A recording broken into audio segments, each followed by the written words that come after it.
across the ring in the blue corner wearing the navy blue with gold trim. He weighed in at 126.8 pounds. His record undefeated, 21 victories including 14 by knockout, no defeats. Fighting out of Tagbilaran City, Bohol, Philippines, presenting Mark Magnifico Magsayo. And once again, the referee in charge of the action, Johnny Callis.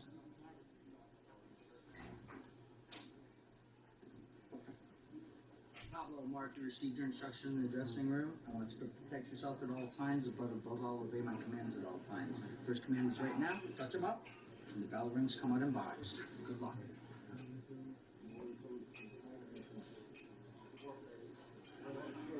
Giving new life to the Filipino tradition of boxing on Sunday mornings, this is round one on One Sports and One Sports Plus. Carlo Pamintuan and Karen Elorde on the call. Dalawang boksingero Pilipino ang tatayo sa loob ng ring to represent our country. The first of which is Mark Magnifico Magsayo. His second fight back after a long break from the sport of boxing. Now let's see how this now Freddie Roach trained fighter will show up against a veteran also, an opponent in Cruz. These are your featherweights at the Mohegan Sun Casino in Connecticut. An 8-rounder. Again, Magsayo last fought against Rigoberto Hermosillo after a 1-year layoff. Eked out a split decision in that one.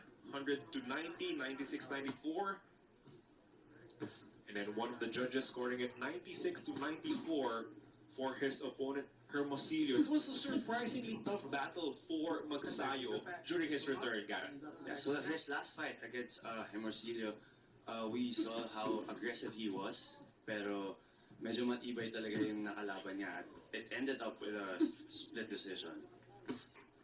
Sabi ni Magsayo in multiple interviews that we've had with him is Freddie Roach is continuing to work on his game sa kanyang footwork, sa kanyang mga suntok, shorten the punches, make sure that he's not out of control.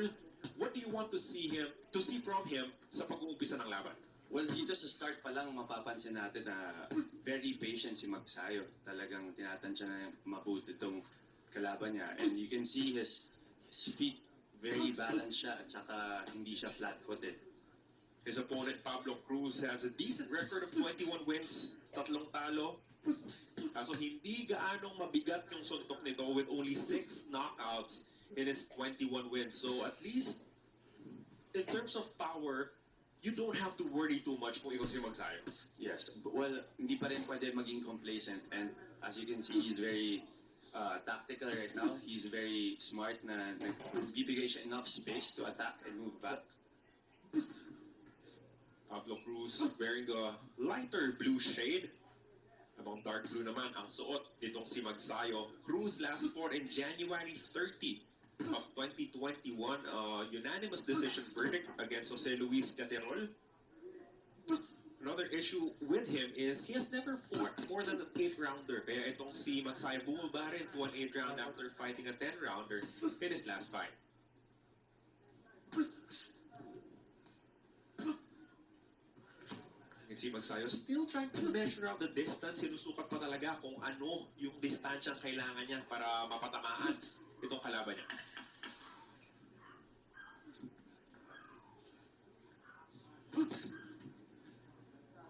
Good work so far coming from Magsayo. Nothing reckless. Very calculated yung first 3 minutes ng kanyang laban.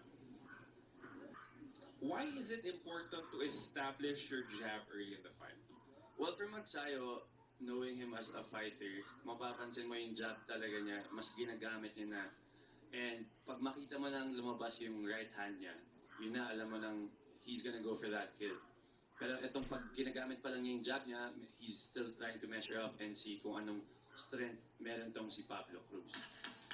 Si Magsayo working in the corner there with Freddie Roach, assistant trainer Marvin Somodio, of course, the Philippines.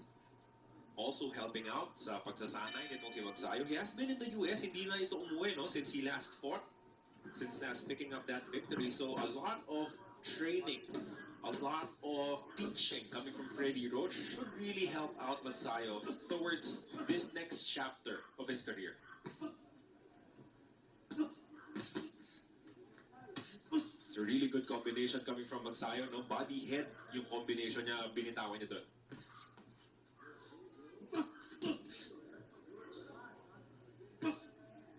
Cruz also trying to establish his jab here in the second round.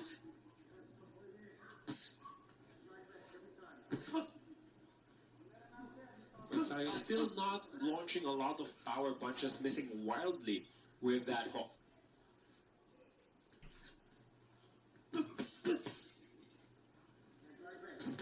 Upward to the body. Yun, tumama yung left hook. Good hook to the chin.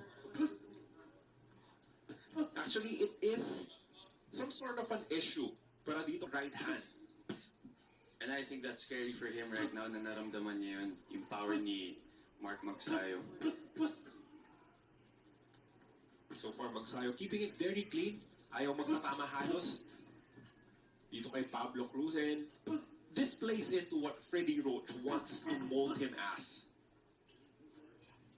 Hit and not be hit. Be economical with your punches. Stay aggressive. Pero hindi ka mawawala dapat sa balanse. Yun yung laging tinuturo ni Coach Freddie Roach. Yes, and mapapansin mo talagang siya yung aggressor for this fight. But you can see that Pablo Cruz, palaban talaga, no? As Magsayo scores a knockdown here.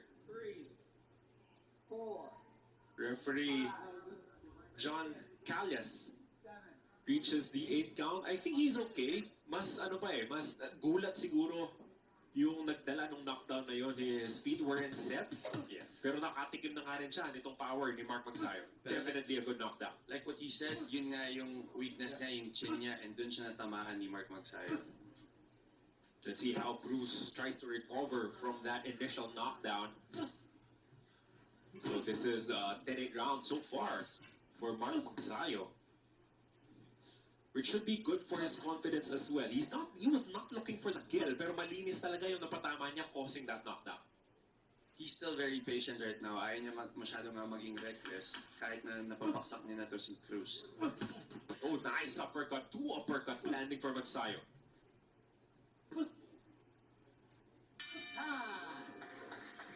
Solid round for Mark Magnifico Magsayo, showing us the punching power that has made him one of the top young prospects in Philippine boxing.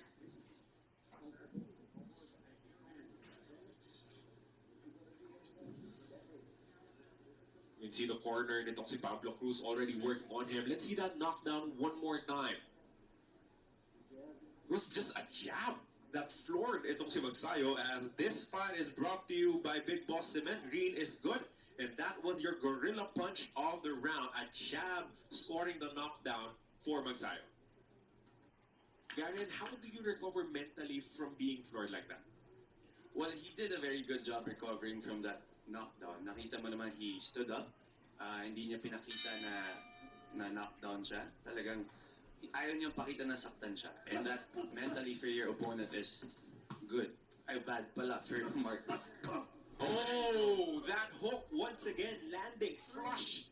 And this time, Pablo Cruz is really hurt from that strong punch coming from Magsayo. He will try to shake it off. And the referee really trying to judge if he is fit to continue. Pero napag-usapan natin, Gary, no, that left hook continuing to be a problem defensively for Pablo Cruz. And now Magsayo's going in for the kill. Referee John Calles looking on, deciding if he will allow Cruz to continue, as Magsayo is pouring in the punches right now. And unfortunately for Cruz, Gary, naging maaga yung pagkatama niya dito sa third round. And Magsayo has 2 more minutes to try and finish him off here in the third.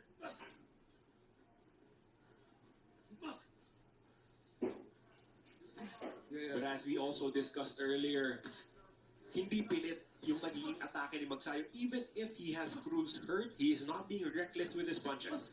And if you can see Magsayo's eyes, talagang hindi siya gigil. He's just really going for that skill. Alam niya yung dapat niyang gawin. Those are 3 left hooks landing consecutively for Magsayo. No defense whatsoever from Cruz.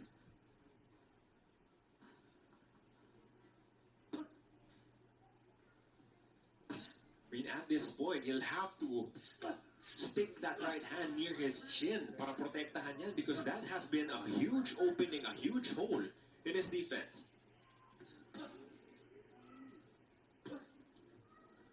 Looks like Pablo Cruz has recovered nicely, bounced back nicely from being floored very early with a stiff left hook here in the third round.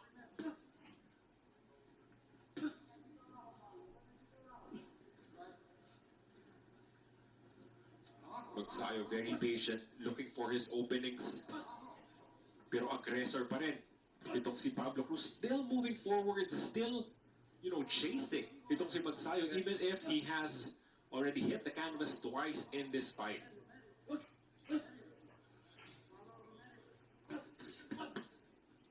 Very active jab coming from Pablo Cruz, but those are meek replies to the onslaught that Magsayo had here in the third round. 23 more seconds. Let's see if Pablo Cruz will survive it.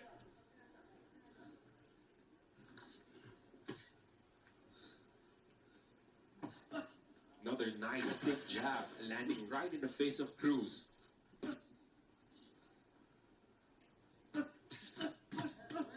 Oh, nice combination. Those were the cleanest punches that Cruz have landed here in this entire matchup, but still, if you look at the scoring, those are back-to-back 10-8 rounds for Mark Magnifico Magsayo, and you can see the blood already trickling down the cheek of Pablo Cruz here as we enter the fourth round. Those nice uppercuts landing for Mark Magsayo. Combination punching capped by that impressive left hook. We've said earlier in the broadcast na yun yung buta sa depensa, and mukhang nabasa rin talaga ni Magsayo na yun yung kailangan niyang atakihin dito kay Cruz. Pero nakakabilib din talaga to si Cruz. Tayo rin siya agad kahit after the knockdown. The first one was more of the flash variety. You get floored with a jab, nagulat ka ng konti, wala yung balanse mo, nahulog ka, but that second one definitely hurt.